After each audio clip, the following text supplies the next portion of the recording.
गेल्या तर आम्ही अर्ज केलाय, आम्हाला परत द्या म्हणून, आम्हाला काम करायचं त्याच्यावरती. राऊत साहेब, फडणवीस वारंवार असं म्हणता आहेत की डॉक्टर माशेलकर समितीचा जो अहवाल आहे हा उद्धव ठाकरे यांच्या नेतृत्वाखालील सरकार म्हणजे ते मुख्यमंत्री असतानाच्या सरकारने स्वीकारला होता.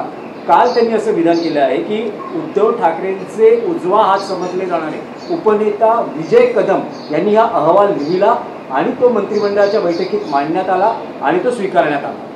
तो अहवाल समोर आणा ना लोकांसमोर.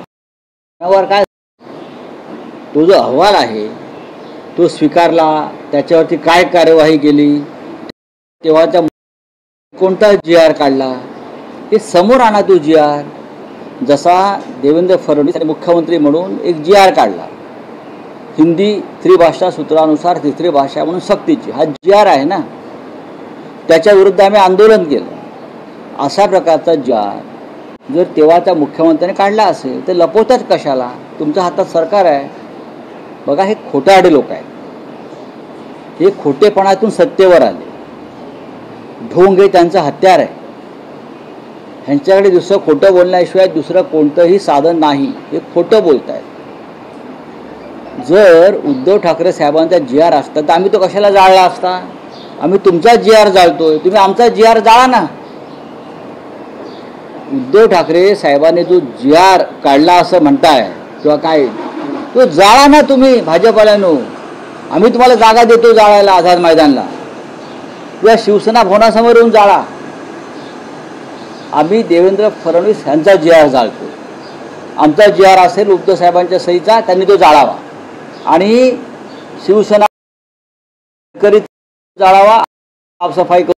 राऊत साहेब, आणखी एक विषय आहे. बोला. तुम्ही एका बाजूला ठाकरे युतीची नांदी म्हणतात, दुसऱ्या बाजूला काँग्रेसनं स्थानिक स्वराज्य संस्थांच्या निवडणुकांसाठी स्वबळावर लढण्याची चाचपणी सुरू केली आहे. करू द्या, त्यात झालं काय?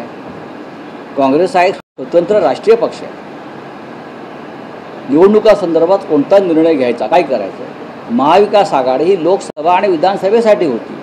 स्थानिक स्वराज्य संस्था हा प्रत्येक पक्षाचा स्वतंत्र विषय. बोलिए, आपका क्या है? बोला बोला, बोलिए.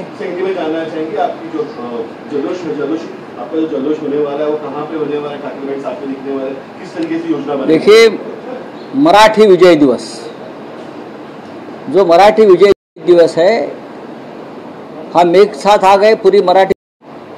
राज ठाकरे, उद्धव ठाकरे, शरद पवार जी, कांग्रेस के लीडर्स, और हमने जो हिंदी ज़बरदस्ती यहाँ कर रहे थे प्राइमरी एजुकेशन स्कूलों में, वो अध्यादेश को हमने हटा दिया.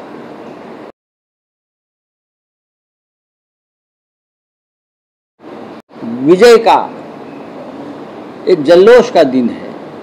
तो 5 तारीख को हम एक मोर्चा निकालने वाले थे इस अध्यादेश, सरकारी आदेश के खिलाफ. अब उसकी ज़रूरत नहीं है, तो हम 5 तारीख को एक भव्य विजय जल्लोष का कार्यक्रम करेंगे, मराठी विजय दिवस. और उसमें 5 तारीख को होगा ये वर्ली में जो डोम सभागृह है, बहुत बड़ी संख्या में लोग वहाँ जमा होते हैं. तो ठाकरे जी एक साथ मंच साझा करेंगे, जो महाराष्ट्र की जनता की इच्छा है.